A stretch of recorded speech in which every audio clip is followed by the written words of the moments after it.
So, I have a little secret to let you guys in on.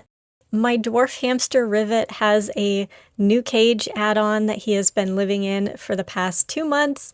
I haven't told anyone yet. I wanted to make sure he did well with it, and he's doing fantastic. I'm going to show it to you guys today and explain a little bit about why I decided to do this.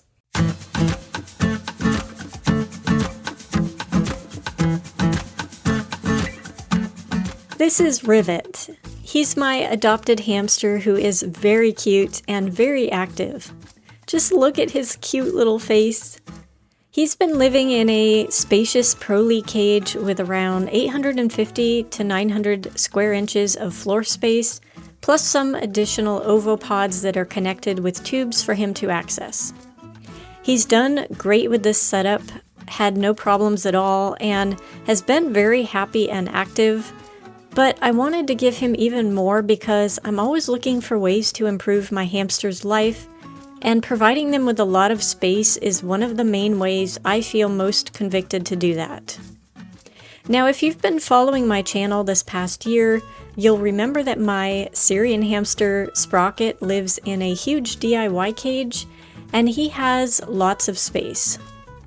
At one point I had connected this long tank on the top with tubes for him to have, and he did well with it for a while until one day he decided he loved it so much he was going to stash food and sleep in the tunnels. So I informed him that the homeowners association didn't allow that, and he got evicted from the tunnels and was gently placed back into his underground burrow home in the DIY cage.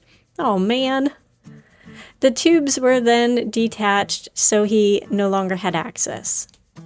Sprocket has been totally fine since the change, and that was a while ago, and honestly, he's such a chill and content hamster. As long as he has his wheel to run on, that's what he really likes. So back to the tank. I had this top tank sitting unused, and I don't know why, but it just bothered me because it felt like a waste of space, and I didn't want to adopt a third hamster.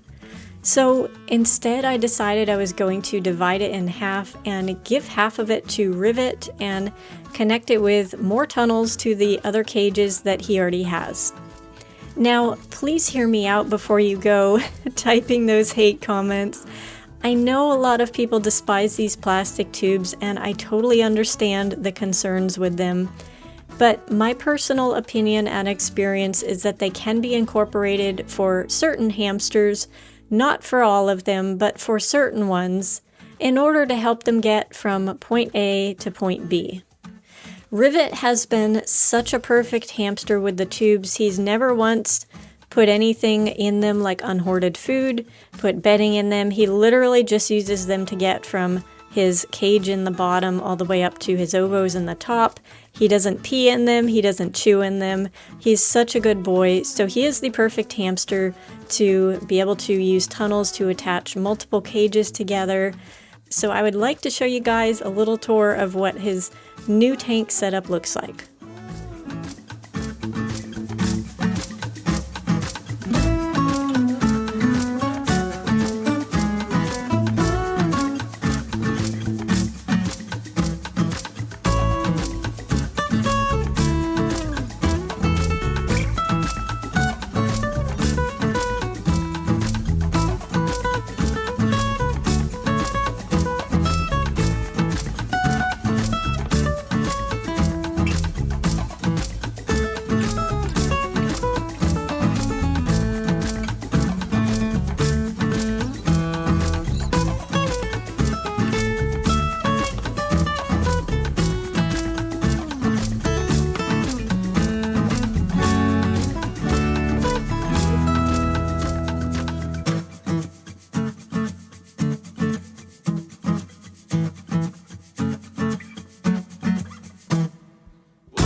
So I'm going to show you how everything is connected and an overview of all of Rivet's attached cages in just a moment, but I wanted to share some of this footage showing him exploring because you can totally see how much fun he's having, and he is very much thriving with this new addition.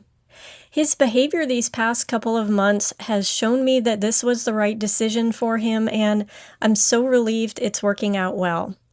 Now, a couple of things to mention. One of the main reasons I gave Rivet half of this tank, other than to give him added space, is because it's actually going to make it much less stressful on me when I have to clean out his Proly cage or the Ovos. So previously, I had nowhere else to move him to, and he loves to get in the way when I'm trying to clean and be running all over the place and stuff, so it makes it difficult when I'm trying to change things around.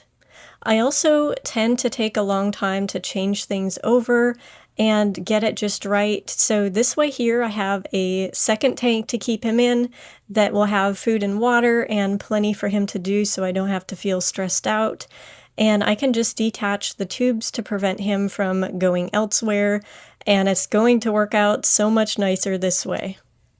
I've never been one of these people that can get a cage set up in an hour or two. It literally always takes me an entire day, if not 2 or more days sometimes. So like I said, this way here, he'll be able to have a place that he's already familiar with, and it's not going to be like sticking him in a 10-gallon tank or something like that, which would cause a lot more stress, I think.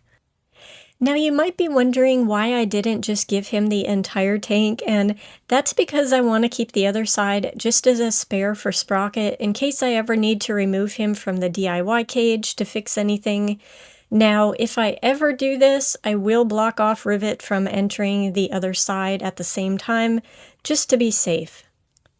The divider I have between these two sides is 3/4 inch thick laminated wood, so there is absolutely no way they can get to each other, but out of an abundance of caution, I will never be keeping both hamsters in the top tank sections at the same time. I just wanted to mention that in case anyone was nervous about that. Okay, I'll go ahead and show you all an overview of his whole setup now, and I really hope you enjoyed this video today. You guys, it's so worth it to give active hamsters a lot of space if you're able to, and it's the best feeling to see them thriving and happy. Thank you guys for watching, and I will see you in my next video. Bye!